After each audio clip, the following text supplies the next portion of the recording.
هو الذی، اللہ وہ ذات ہے، بعث فی الامیین، جس نے امیین یعنی ان لوگوں میں جو لکھنا پڑھنا نہیں جانتے تھے انہی میں سے رسولا منہم، ایک عظیم رسول انہی میں سے مبعوث فرمائے، یتلو علیہم آیاتہ، جو ان پر اللہ کی آیات، اللہ کا کلام پڑھ کر سناتے ہیں، ویزکیہم، ان کے ظاہر اور باطن کا تزکیہ کرتے ہیں، ویعلمہم الکتاب والحکمہ، اور انہیں اللہ کی کتاب کی تعلیم دیتے ہیں اور حکمت کی باتیں سکھاتے ہیں، وَإِن كَانُوا مِن قَبْلُ لَفِي ضَلَالٍ مُبِينٍ، اور اس سے پہلے یہ لوگ گمراہی میں تھے، وَآخَرِينَ مِنْهُمْ، اور ان کے بعد کے لوگوں کے لیے بھی لَمَّا يَلْحَقُوا بِهِمْ، جو ابھی ان پہلے والوں سے ملے نہیں۔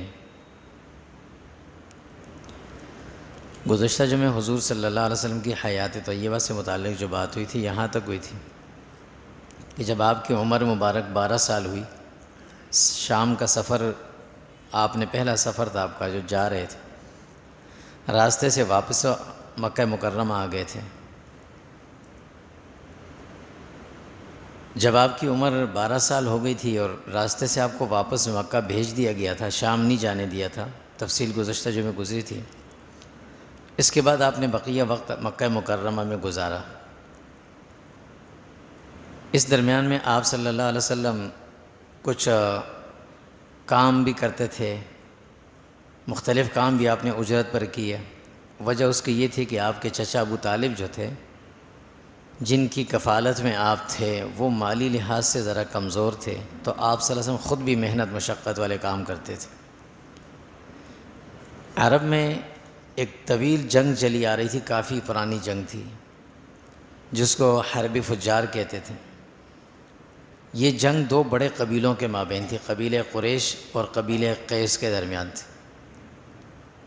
اسی عرصے میں اس جنگ کا خاتمہ بھی ہوا، اور دونوں طرف کے بڑے جو تھے وہ بیٹھے، انہوں نے آپس میں مصالحت کی۔ اس مصالحت اور اس جنگ کو ختم کرنے میں بھی حضور صلی اللہ علیہ وسلم کا کردار رہا، اور ایک معاہدہ طے پایا جس کا نام تھا معاہدہ خلف الفضول کے نام سے۔ اس کو خلف الفضول اس لیے کہتے ہیں کہ اس وقت 3 بڑے آدمی تھے، فضل بن فضالہ، فضل بن وداعہ اور فضیل بن حارثہ، یہ 3 آدمی تھے۔ انہوں نے مل کر یہ معاہدہ لکھا تھا کہ آئندہ ہم آپس میں لڑائی جھگڑے کچھ بھی نہیں کریں گے، بلکہ جس قدر ہو سکا مل کر ہم لوگوں کی مدد کریں گے، غریبوں کی معاونت کریں گے۔ بہت سے اس میں معاہدے میں شقیں لکھی گئی تھی، جس میں حضور صلی اللہ علیہ وسلم بھی شریک تھے۔ چنانچہ یہ معاہدہ ہوا اور یہ جنگ ختم ہوئی۔ عرب کا جو ایک طویل عرصے سے ایک جنگ کا سلسلہ چلا رہا تھا وہ ختم ہوا۔ اس معاہدے کو کرانے میں حضور صلی اللہ علیہ وسلم کو چونکہ بڑا کردار تھا، اس لیے لوگوں کی رغبت بھی آپ صلی اللہ علیہ وسلم کی طرف زیادہ ہو گئی۔ آپ صلی اللہ علیہ وسلم کے بارے میں لوگوں نے یہ مشہور کر دیا، صادق اور امین، یہیں سے مشہور ہو گئے تھے کہ بڑے سچے بھی ہیں، امانت دار بھی ہیں، اور آپ کے اخلاق سے بھی لوگ بڑے متاثر تھے۔ لوگوں کی خدمت بھی آپ کیا کرتے تھے، جتنا ہو سکتا کرتے تھے، خاص کر پڑوسیوں کا بڑا خیال رکھتے تھے۔ قریب میں اگر کوئی بیمار ہوتا اس کے عیادت کو ضرور جاتے تھے، اس کی خبرگیری کرتے تھے، یہ سارے کام کرتے تھے۔ تو عرب میں ویسے ہی مشہور ہو گئے تھے اور لوگ بہت متاثر تھے آپ صلی اللہ علیہ وسلم کی ان عادات سے۔ چنانچہ جب آپ صلی اللہ علیہ وسلم کی عمر 25 سال کی ہوئی تو اس وقت آپ صلی اللہ علیہ وسلم کو ایک دوسرا سفر کرنا پڑا شام کی طرف۔ اس زمانے میں مکہ مکرمہ سے جیسے تجارتی قافلے جایا کرتے تھے، تو کوئی شخص اگر خود نہ جاتا، اپنا سامان کسی کے ہاتھ بھیج دیتا تھا، اسے کہتے تھے بے مزاربت۔ اپنا سامان کسی کو دیا اور اسے کہتے کہ یہ چیزیں یہ وہاں بیچ کر جتنے کی بھی بکیں، میرے لیے فلاں فلاں فلاں چیزیں خرید کر لے آنا، اس پر جو نفع ہوگا یہاں آ کر جو چیزیں بکیں گی اس میں ہم معقول معاوضہ آپ کو دیں گے۔ یوں مال ایک کا ہوتا، محنت دوسرا کرتا، اسے اس کی اجرت مل جاتی، جس کا مال ہوتا اسے منافع مل جاتا تھا۔ اس کو کہتے ہیں مزاربت، یہ جائز ہے۔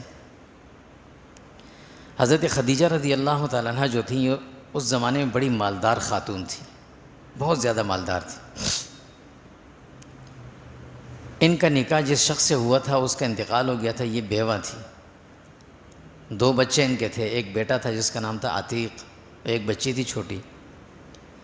انہوں نے حضور صلی اللہ علیہ وسلم کے بارے میں سنا تو تھا، سب نے سنا تھا، حضور صلی اللہ علیہ وسلم کو تیار کیا کہ آپ میرا جو مال تجارت ہے وہ شام لے جائیں، تجارت کر کے آئیں، اس میں جو منافع ہوگا اس منافع میں سے آدھا میں آپ کو دوں گی، آدھا میرا ہوگا۔ حضور اس پر تیار ہو گئے۔ حضور صلی اللہ علیہ وسلم نے حضرت خدیجہ کا سامان جو تجارت کا تھا وہ لیا، اور تاریخی روایت میں آتا ہے کہ حضرت خدیجہ بہت مالدار تھی، جب بھی تجارتی قافلے جاتے تھے سب سے زیادہ مال ان کا ہوتا تھا، جاتے ہوئے بھی اور آتے ہوئے بھی۔ حضور صلی اللہ علیہ وسلم اس سفر کے لیے تیار ہوئے۔ حضرت خدیجہ رضی اللہ تعالیٰ عنہ جو تھی یہ بہت پاک دامن خاتون تھی، بڑی نیک باکردار خاتون تھی، اسی لیے زمانے جاہلیت میں مشہور تھا ان کے لیے طاہرہ کا نام، لقب مشہور، طاہرہ کے لقب سے مشہور تھی، اور یہ حضور صلی اللہ علیہ وسلم کے خاندان سے بھی یعنی 5ویں 6ٹی پشت میں جا کر مل جاتی تھی۔ حضرت خدیجہ کے والد جو تھے ان کا نام تھا خویلد، ان کے والد کا نام تھا اسد، اسد کے والد کا نام تھا عبد العزیٰ، عبد العزیٰ کے والد کا نام تھا قصی۔ دوسری طرف حضور صلی اللہ علیہ وسلم کے والد کا نام تھا عبداللہ، عبداللہ کے والد کا نام تھا عبد المطلب، عبد المطلب کے والد کا نام تھا ہاشم، ہاشم کے والد کا نام تھا عبد مناف، اور عبد مناف کے والد کا نام تھا قصی۔ گویا یہ قصی کے دونوں بیٹے تھے، عبد العزیٰ اور عبد المناف۔ تو اس طرح یہ دونوں خاندان بھی آپس میں ملتے تھے۔ عمر میں کافی فرق تھا، تقریباً حضور صلی اللہ علیہ وسلم سے یہ 15 سال بڑی تھی عمر میں، 15 سال کا فرق تھا عمر کا۔ حضور صلی اللہ علیہ وسلم ان کا مال لیے شام کی طرف جانے لگے تو انہوں نے اپنا ایک غلام تھا جس کا نام تھا میسرہ، حضرت خدیجہ رضی اللہ، وہ بھی ساتھ بھیجا کہ تم بھی ساتھ جاؤ۔ حضور صلی اللہ علیہ وسلم جب بھی مال تجارت لے کر وہاں پہنچے، شام پہنچے، تو اسی شہر سے پھر گزر ہوا جس میں پہلی مرتبہ آپ گزرے تھے، پہلے سفر میں پہنچے تھے، بصرہ۔ اس زمانے میں ایک اور راہب تھا وہاں پر جس کا نام تھا نستورہ، وہ ملا۔ اس نے حضور صلی اللہ علیہ وسلم کو دیکھا، دیکھتے ہی پہچان لیا کہ یہ وہی شخص ہوں گے جو آخری دور میں جن کے بارے میں کہا گیا ہے کہ نبی ہوں گے۔ پھر وہ کوشش کرتا تھا کہ وقتاً فوقتاً حضور کے پاس آتا تھا، دیکھتا تھا حضور جہاں بھی ہوتے وہ دیکھنے آتا تھا۔ تو ایک مرتبہ اس شخص نے میسرہ سے کہا کہ تم نے اس آدمی کی آنکھوں میں سرخی دیکھی ہے؟ کہا دیکھی۔ کہا یہ کب سے ہے؟ تو میسرہ نے کہا میں تو جب سے ساتھ ہوں میں دیکھ رہا ہوں کہ ان کی یہ آنکھوں میں سرخی زیادہ غالب ہے۔ وہ پہچانتا تھا وہ علامات نبوت تھی ہیں، تو اس نے کہا کہ یہ نبوت کی علامتیں ہیں۔ پھر اس نے یہ بھی دیکھا کہ حضور صلی اللہ علیہ وسلم دوپہر کے وقت میں جب ظہر کی نماز سے پہلے کا وقت تھوڑی دیر قیلولہ فرماتے تھے، اگر کسی جگہ گرمی ہوتی تھی تو قدرتی طور پر بادل کا سایہ حضور پر ہو جاتا تھا۔ یہ چیز بھی اس نے محسوس کی اور میسرہ نے بھی یہ چیز دیکھی۔ خیر وہاں سے تجارتی سفر آپ صلی اللہ علیہ وسلم کا مکمل ہوا، واپسی ہوئی، جب مکہ مکرمہ پہنچے تو آپ کو تجارت میں اچھا خاصا منافع بھی ہوا۔ حضرت خدیجہ رضی اللہ تعالیٰ عنہ نے جو معاہدہ تھا اس سے بڑھ کر آپ کو معاوضہ بھی دیا، اور اپنے غلام سے پوچھا کہ مجھے ان کے بارے میں بتاؤ، سفر کیسا کیا انہوں نے، کیسے کرتے؟ تو غلام نے ساری بات بتائی کہ ایسے ہوتا تھا، یوں ہوتا تھا، یوں ہوتا تھا، کبھی جھوٹ نہیں بولتے تھے، کبھی کسی سے اگر وعدہ کرتے اس کو لازمی پورا کرتے، بے شک ان کو انتظار کرنا پڑتا۔ یہ ساری باتیں جب بتائیں، حضرت خدیجہ رضی اللہ تعالیٰ عنہ بڑی سمجھدار خاتون تھی۔ ان کے ایک چچا زاد بھائی تھے ورقہ بن نوفل ان کا نام تھا۔ یہ ورقہ بن نوفل جو تھے یہ عیسائیت میں بھی رہے تھے، یہودیت میں بھی رہے تھے، اور یہ اپنے وقت کے بڑے عالم کہلاتے تھے، اہل کتاب کے عالم، انجیل کے بھی اور تورات کے بھی عالم تھے۔ وہ ان کے پاس گئیں، ان سے کہا کہ اس طرح کے جو شخص ہے مکہ میں جس کے بارے میں شہرت تو تھی، سب لوگ جانتے تھے، میں نے سفر پہ بھیجا تھا اور یہ حالات ان کے بارے میں سننے کو مجھے ملے، آپ بتائیں یہ کیا معاملہ ہے؟ تو ورقہ بن نوفل نے کہا کہ میرے علم کے مطابق جس نبی کے لیے آخری دور میں جس نبی نے آنا ہے مجھے تو لگتا ہے کہ یہ وہی شخص ہوں گے، مجھے بھی لگتا ہے یہ وہی شخص ہوں۔ چنانچہ حضرت خدیجہ رضی اللہ تعالیٰ عنہ نے حضور صلی اللہ علیہ وسلم کو نکاح کا پیغام بھجوا دیا۔ یہ وہاں سے واپسی کے 85 دن کے بعد کی بات ہے، جب شام سے آپ واپس آئے تھے تو 85 دن کے بعد اتنے دن تک حضرت خدیجہ مشورے بھی کرتی رہیں اور اپنے چچا سے پوچھا، دوسروں سے پوچھتے، حالات بھی دیکھتی رہیں. تھی امیر ترین خاتون، اور حضور صلی اللہ علیہ وسلم یتیم، والدہ بھی نہیں، والد بھی نہیں، دادا بھی نہیں، چچا کی کفالت میں، چچا بھی غریب. ان کی غربت کو دیکھتے ہوئے حضور محنت مزدوری اور مشقت والے کام کرتے تھے. حضرت خدیجہ رضی اللہ تعالیٰ عنہ نے نکاح کا پیغام بھیجا 85 دن کے بعد. حضور صلی اللہ علیہ وسلم نے اپنے چچا ابو طالب سے مشورہ کیا، چنانچہ قبول کر لیا گیا. نکاح کے لیے گئے. حضور صلی اللہ علیہ وسلم کی طرف سے چچا ابو طالب اور چھوٹے چچا حضرت حمزہ دونوں ساتھ گئے، اور حضرت خدیجہ رضی اللہ کی طرف سے ان کے ایک چچا تھے عمر بن اسد، وہ آئے، اور ورقہ بن نوفل جو ان کے چچا زاد بھائی تھے وہ دونوں آئے. چنانچہ حضور صلی اللہ علیہ وسلم کا پہلا نکاح حضرت خدیجہ رضی اللہ تعالیٰ عنہ سے ہوا، اور یہ نکاح پڑھایا ابو طالب نے تھا، حضور کے چچا ابو طالب نے پڑھایا تھا. اور مہر جو رکھا تھا اس وقت کچھ اونٹ اور کچھ چیزیں رکھی تھیں جن کی ٹوٹل مقدار پیسوں میں بنتی تھی 500 درہم. 500 درہم مہر رکھا تھا. حضور صلی اللہ علیہ وسلم کے ازواج مطہرات میں 500 درہم سے زیادہ مہر کسی کا نہیں تھا سوائے حضرت ام حبیبہ رضی اللہ تعالیٰ عنہ کا، جو ابو سفیان کی بیٹی تھی. ان کا نکاح چونکہ نجاشی نے حبشہ میں ایتھوپیا میں کیا تھا، اور مہر بھی اس بادشاہ نے خود ادا کیا تھا، اس لیے وہ 4,500 دینار تھا، سب سے زیادہ مہر ان کا تھا. باقی سب کا 500 دینار مہر. اور مہر کے بارے میں حضور صلی اللہ علیہ وسلم کے ارشادات اور تعلیمات بھی ہیں کہ مہر اتنا رکھا جائے جتنا لڑکا آسانی سے ادا کر سکے، اس لیے کہ یہ قرض ہوتا ہے. جس طرح عام لوگوں کا قرض ہے اس طرح یہ مہر بھی قرض ہوتا ہے، لازمی ادا کرنا ہے. یہ جو ذہن میں ہوتا ہے نا کہ لکھ دو 4 لاکھ 5 لاکھ، اور ذہن کے خوشے میں بات، ایک کونے میں بات گھوم رہی ہوتی ہے کہ بھئی کس نے دینا ہے، دیکھا جائے گا. یہ بڑی خیانت والی بات ہے. نیت خیانت کی ہوتی ہے تو پھر آگے چل کر خیانت ہی ہوتی ہے، اس لیے یہ لازمی ادا کرنا ہوتا ہے. چنانچہ نکاح ہوا. جس وقت حضور صلی اللہ علیہ وسلم کی عمر 25 سال اور حضرت خدیجہ رضی اللہ عنہا کی عمر تھی 40 سال. 15 سال مزید، بلکہ 25 سال مزید حضرت خدیجہ حضور صلی اللہ علیہ وسلم کے نکاح میں رہی تھی. اور اس عرصے میں حضور صلی اللہ علیہ وسلم نے دوسرا نکاح نہیں کیا تھا. حضور صلی اللہ علیہ وسلم کی اولاد میں سے 4 بچیاں تھیں، 3 بیٹے تھے. چاروں بچیاں حضرت خدیجہ الکبریٰ کی تھیں. حضرت زینب، حضرت رقیہ، حضرت ام کلثوم، حضرت فاطمہ، یہ چاروں حضرت خدیجہ کی بچے تھے. بیٹوں میں حضرت قاسم، حضرت عبداللہ، یہ حضرت خدیجہ رضی اللہ کے تھے. ایک بیٹے ابراہیم تھے جو دوسری زوجہ محترمہ سے تھے. 65 سال کی عمر میں ان کا انتقال ہوا تھا حضرت خدیجہ رضی اللہ تعالیٰ عنہ کا. جس وقت حضور کی عمر ہو گئی تھی 50 سال، اس وقت ان کا انتقال ہوا تھا. حضور صلی اللہ علیہ وسلم نے ان کی تدفین بھی خود فرمائی تھی جنت المعلیٰ میں، جو مسجد حرام سے تھوڑا فاصلے پر آگے چل کر جو قبرستان ہے وہاں پر ان کی قبر ہے. خیر، خدیجہ رضی اللہ کا نکاح ہوا. اس نکاح کچھ عرصے کے بعد اب وقت گزرتے گزرتے گزرتے جب 10 سال مزید گزرے، جس وقت حضور صلی اللہ علیہ وسلم کی عمر ہوئی 35 سال، تو اس زمانے میں بیت اللہ کی تعمیر کی باتیں چلنے لگیں. بیت اللہ کی جو تعمیر ہے نا، یہ تقریباً 5 مرتبہ اس کو کیا گیا ہے، تبدیلی اس میں ہوئی ہے. تبدیلی تو نہیں ہوئی، اس کو ختم کیا، دوبارہ بنایا گیا. سب سے پہلی مرتبہ جب اس کی تعمیر ہوئی تھی حضرت آدم علیہ السلام نے کی تھی. تاریخی روایت میں ہے کہ جب حضرت نوح علیہ السلام کے زمانے میں طوفان آیا تھا پانی کا، اللہ نے اسے محفوظ کر کے اٹھا لیا تھا. پھر ابراہیم علیہ السلام کو دوبارہ حکم ملا کہ اس کی تعمیر کریں. یہی وجہ تھی کہ ابراہیم علیہ السلام نے اللہ سے پوچھا کہ اللہ مجھے تو پتہ ہی نہیں کہاں کرنا ہے، جگہ کون سی ہے. کہا وہ میں آپ کو بتاؤں گا، آپ جائیں مکہ. چنانچہ ابراہیم علیہ السلام کنعان سے چل کر آئے اور مکہ مکرمہ میں آپ نے اس کی تعمیر کی. تیسری تعمیر تھی یہ حضور کے زمانے میں. حضور صلی اللہ علیہ وسلم کی عمر اس وقت تھی 35 سال جب یہ تعمیر کی بات چلی. اور چوتھی تعمیر حضرت عبداللہ بن زبیر رضی اللہ کے زمانے میں ہوئی تھی. 5ویں مرتبہ اس میں تبدیلی اس نے حجاج بن یوسف کے زمانے میں ہوئی تھی.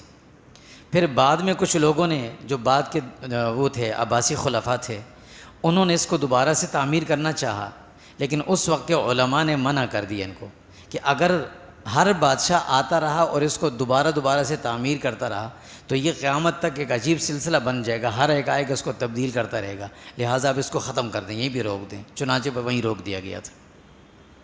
خیر، تیسری تعمیر جب بیت اللہ کی اس وجہ سے کر رہے تھے کہ بیت اللہ کی دیواریں چونکہ ابراہیم علیہ السلام کے زمانے سے چلی آ رہی تھی، مٹی کی پتھر اور مٹی کی دیواریں تھیں، اوپر چھت بھی اس وقت نہیں تھی، تو پانی بھی اندر بارش کا آتا تھا، دیواریں بھی مٹی بھی گری ہوئی تھی، تو لوگوں نے کہا کہ اس کو ذرا دوبارہ سے اس کی دیواریں بنا دی جائیں۔ لیکن اب اس میں مسئلہ یہ تھا کہ دو باتیں لوگوں کے سامنے تھیں۔ مکہ والوں نے مشورہ یہ کیا تھا کہ بیت اللہ اللہ کا گھر ہے، اور اللہ کے گھر میں ہم کوئی غلط چیز نہیں لگائیں گے، چوری کا مال نہیں لگائیں گے، سود کا پیسہ نہیں لگائیں گے، حرام کی چیز اس میں نہیں لگائیں گے۔ تھے تو وہ جاہلیت کے دور کے لوگ، لیکن جہاں بات آتی تھی اللہ کے گھر کی تو انہوں نے یہ طے کیا تھا۔ چنانچہ پہلے یہ مشورہ ہوا کہ پہلے اس کے لیے ہم حلال کی ساری چیزیں جو پیسے جمع کریں گے، اور اس میں چھت پہ لکڑی لگے گی، دیواروں میں جو بھی چیز لگے گی، اس میں ہم اس سارے چیز کا بندوبست حلال کے پیسوں سے کریں گے۔ اس کا بندوبست کیا گیا۔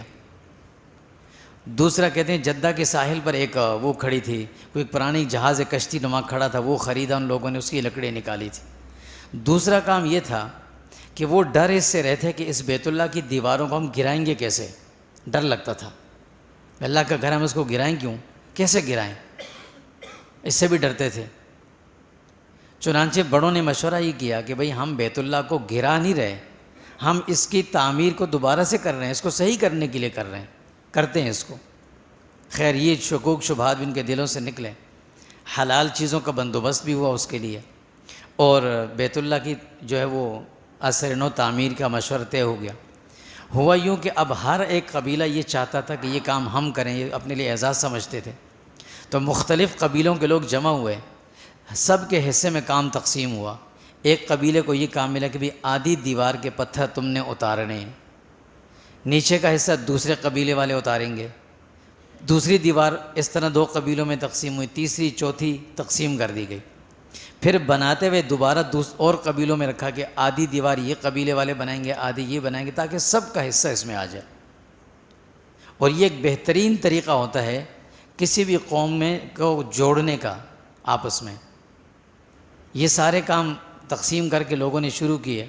بیت اللہ کی دیوار کے کو جب اتارتے تھے پتھر، تو ہر پتھر کے اوپر نشان لگا کر اس کو الگ رکھتے تھے کہ اس کو دوبارہ اسی جگہ رکھیں گے، اگر پہلی لائن کا ہے یا دوسری کا ہے تیسری کا، تو کس جگہ اسی جگہ رکھیں گے واپس۔ اس طرح کرتے کرتے انہوں نے بیت اللہ کی تعمیر شروع کی۔ بیت اللہ کی تعمیر میں جو حجر اسود ہے، اس کو رکھنے کی بات ہے کہ اس کو کیسے رکھیں۔ اب ظاہر پتھر ایک تھا، وہ رکھنے والی چیز ایک تھی، بہت سے قبائل، ہر قبیلے والا چاہتا تھا کہ ہم یہ رکھیں۔ اس پہ تھوڑا سا آپس میں تکرار ہونے لگا، کسی نے کہا ہمارا حق ہے، قریش والے کہنے لگے ہمارا حق ہے، ہم یہاں کے متولی ہیں۔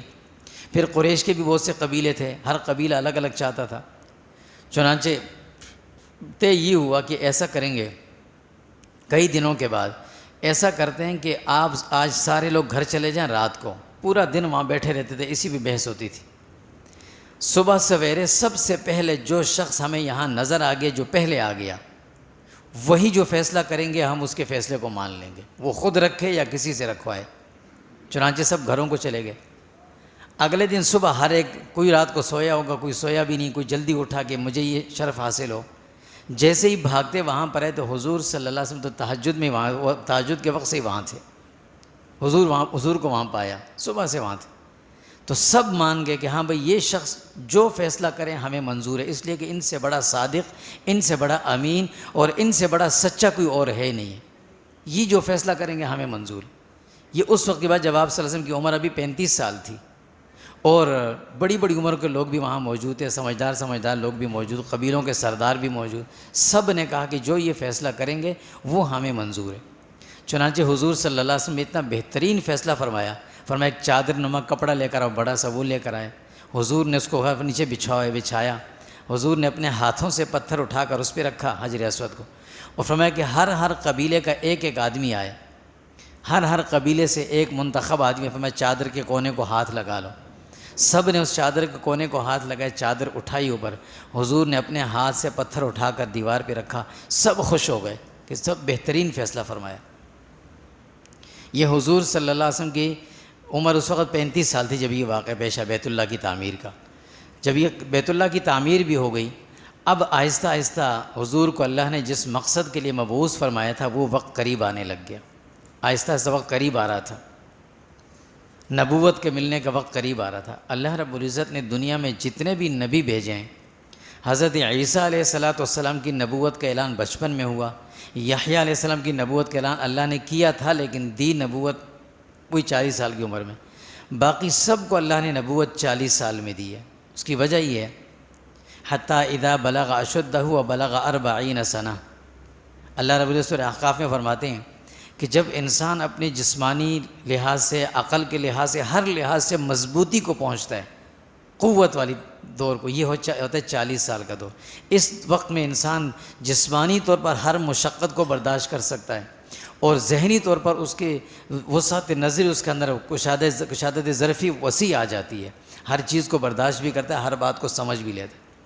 اللہ نے اس عمر میں سب کو نبوت عطا فرمائی تھی۔ حضور صلی اللہ علیہ وسلم کو جب نبوت ملنے کا وقت آیا تو جیسے ہوتا ہے ہم عام نبیوں کو نبوت ملتی تو کچھ نہ کچھ نشانیاں، کچھ علامات ظاہر ہوتی ہیں۔ حضور صلی اللہ علیہ وسلم پر پہلی علامت یہ ظاہر ہوئی کہ آپ صلی اللہ علیہ وسلم جب خواب دیکھتے تھے وہ خواب سچا ہو جاتا تھا۔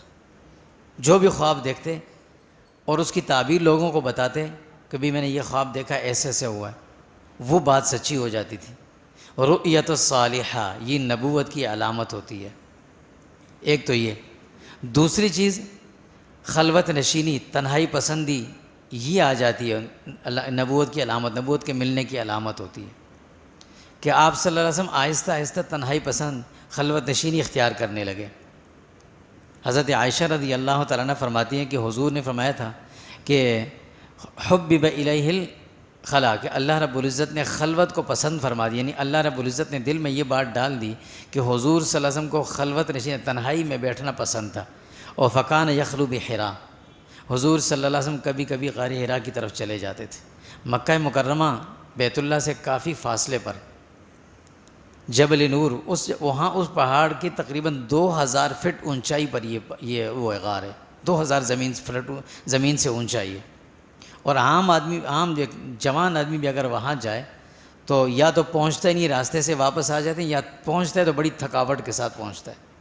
حضور صلی اللہ علیہ وسلم اکثر اس غار حرا میں چلے جاتے تھے، وہاں بیٹھتے تھے اور تنہائی میں اللہ کی عبادت کرتے۔ عبادت کون سی تھی، کیا کرتے تھے، کوئی روایات میں اس کی صراحت نہیں ملتی، البتہ کچھ روایت میں بات ہے کہ ابراہیم علیہ السلام کی شریعت کی جو کچھ چیزیں تھیں جو حضور صلی اللہ علیہ وسلم وہاں کرتے۔ بعض روایت میں تھے کہ آپ عصر اور فجر کی نماز بھی ادا فرماتے تھے، ذکر و اذکار کرتے تھے، دعاؤں میں لگے رہتے تھے، وہاں جا کر بیٹھ جاتے تھے، کبھی واپس آ گئے گھر، کبھی وہیں بیٹھے رہے۔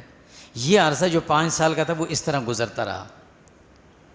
حضرت خدیجہ رضی اللہ تعالیٰ عنہ وہ واحد خاتون تھی جنہوں نے حضور کی بڑی خدمت کی، اور نبوت کے ملنے کے بعد حضور پر جتنی تکلیفیں آئیں، صحابہ پر جتنی تکلیفیں آئیں، اس مالدار ترین خاتون نے اپنا سارا مال انہی پہ خرچ کیا تھا، سارا مال خرچ کر دیا۔ یہ نہیں پوچھا تھا کہ یہ کہاں خرچ کروں، یہ تو میرا ہے، یہ تو مجھے میرے والد نے دیا تھا، یہ میں اپنی امی کے گھر سے لائی ہوں۔ یہ بڑے جملے ہوتے ہیں نا عجیب عجیب، یہ تو میری امی نہیں ہے، تم نے مجھے کیا دیا، یہ تو میری امی کے گھر سے آیا۔ حضرت خدیجہ نے سارا مال خرچ کر دیا، اور یہ وہ حضرت خدیجہ تھیں جو مالدار ترین خاتون، جن کے سارے کام غلام کیا کرتے تھے، نوکر کیا کرتے تھے۔ جب حضور صلی اللہ علیہ وسلم سے رشتہ بنا تو غار حرا میں حضور کے لیے کھانا خود لے کر جاتی تھیں۔ آدمی سوچتے ہوئے حیران ہوتا ہے، جس نے وہ جگہ دیکھی ہے اندازہ ہوتا ہے، بالکل سیدھا پہاڑ ہے، ایسے بالکل سیدھا، اور ہریالی نام کی چیز اس پر نہیں ہے، پانی تو دور کی بات ہے، اور اس پر چلنا، اوپر چڑھنا، پھر واپس آنا، روز جانا، نہیں تو 2 دن کے بعد 3 دن کے بعد حضور صلی اللہ علیہ وسلم کے لیے کھانے پینے کی چیزیں پہنچا دیتی تھی۔ کبھی کچھ چیز بنا لی کھانے کی، نہیں تو کھجور، زمزم کا پانی، یہ پانی لیا، کھجوریں لی اور حضور صلی اللہ علیہ وسلم کے لیے وہاں پہنچائیں، واپس پھر آ جاتی تھی۔ اور کبھی حضور نے یہ نہیں کہا کہ آج میرے پاس کھانا ختم ہو گیا تھا، آپ نے مجھے پہنچایا نہیں، یہ نوبت بھی کبھی نہیں آئی۔ حضرت خدیجہ رضی اللہ تعالیٰ عنہ نے خود یہ سارا اس پورے عرصے میں حضور صلی اللہ علیہ وسلم کی خدمت کرتی رہی۔ یہی وجہ تھی کہ حضور صلی اللہ علیہ وسلم کو حضرت خدیجہ سے جتنی محبت تھی وہ اوروں سے نہیں تھی۔ فطری طور پر ہوتی ہے کہ حضرت عائشہ رضی اللہ سے محبت تھی، اللہ نے ان کو وہ دی تھی، علم بہت زیادہ دیا تھا، ذہانت بہت دی تھی، لیکن حضرت خدیجہ رضی اللہ تعالیٰ سے حضور کی محبت ایسی تھی کہ حضور صلی اللہ علیہ وسلم آخر دور تک، آخر وقت تک جب بھی گھر میں کوئی چیز یا حضور کے پاس کوئی چیز آتی تھی نا کسی کو دینے کے لیے، تو حضور اس میں سے کچھ چیز الگ کر کے فرماتے یہ حضرت خدیجہ کی فلاں سہیلی ہے نا اس کے گھر میں دے کر آ جاؤ، یہ حضرت خدیجہ کی سہیلی تھی، دوست تھی، ان کو دے کر آ جاؤ۔ حضرت عائشہ فرماتی ہیں کبھی کبھی ہمیں خیال آتا، ہم کہہ بھی دیتے ہیں کہ یا رسول اللہ ایسے لگتا ہے کہ آپ کی ازواج میں صرف حضرت خدیجہ ہی تھیں اور کوئی نہیں تھی کیا؟ تو حضور فرماتے تھے کہ عائشہ مجھے اللہ نے جتنے بچے دیے وہ سارے حضرت خدیجہ، اور میری زندگی میں آنے والی پہلی خاتون تھی اور انہوں نے میرا گھر بنایا۔ اسی لیے جب حضرت خدیجہ کا انتقال ہوا، حضور صلی اللہ علیہ وسلم کچھ دن گزرے تو صحابہ نے مشورہ دیا کہ یا رسول اللہ اب نکاح کیوں نہیں کر لیں، دوسرا نکاح کر لیں، کئی جگہوں سے رشتے بھی آئے۔ حضور نے فرمایا کہ نہیں، میں رشتہ اگر کروں گا تو ایسی خاتون جو حضرت خدیجہ کی عمر کی ہو، اس طرح کی ہو۔ پوچھے کیوں؟ فرمایا اس لیے کہ میری بچیاں ہیں ابھی گھر میں، اور ان بچیوں کی کفالت کے لیے کوئی ایسی خاتون چاہیے جو اس عمر کی ہو، جو تجربہ کار ہو، جو ان بچیوں کی کفالت کرے گی۔ حضرت سودا رضی اللہ سے نکاح کیا تھا حضور نے، وہ بھی بڑی عمر کی تھی، لیکن حضرت خدیجہ کی زندگی میں نہیں ہوا تھا یہ نکاح، ان کے جانے کے بعد ہوا تھا۔ یہ دوسرا نکاح حضرت سودا رضی اللہ تعالیٰ عنہ سے کیا تھا۔ چنانچہ یہ 4 سال، یہ تقریباً کچھ 4.5 سال، پونے 5 سال کا عرصہ بنتا ہے۔ اس عرصے میں حضور صلی اللہ علیہ وسلم اکثر غار حرا چلے جاتے، یا کبھی مسجد حرام میں رات کو وہیں حتیم میں سو جاتے، وہیں بیٹھے رہتے، کبھی 2 دن، کبھی 3 دن، کبھی 4 دن تک نہیں آتے گھر۔ حضرت خدیجہ رضی اللہ عنہ باقاعدگی کے ساتھ ان کے لیے ساری چیزیں پہنچاتی تھیں، کھانا پانی، یہ چیزیں جو ضرورت کی چیزیں ہوتی ہیں۔ حضور نے کبھی خواہش نہیں ظاہر کی تھی کہ آج مجھے اتنی چیزیں پہنچا دینا یہ، لیکن وہ خود اکیلے یہ ساری چیزیں پہنچاتی تھیں، گھر کی، بچوں کی کفالت، سارے کام کرتی تھیں۔ جب آپ صلی اللہ علیہ وسلم کی عمر مبارک ٹھیک 40 سال پورے ہوئے تو اللہ رب العزت نے پھر آپ کو نبوت عطا فرمائی۔ انشاءاللہ العزیز زندگی رہی تو یہاں سے آگے اگلے جمعے ذکر کریں گے۔ وصلی اللہ علیہ وسلم۔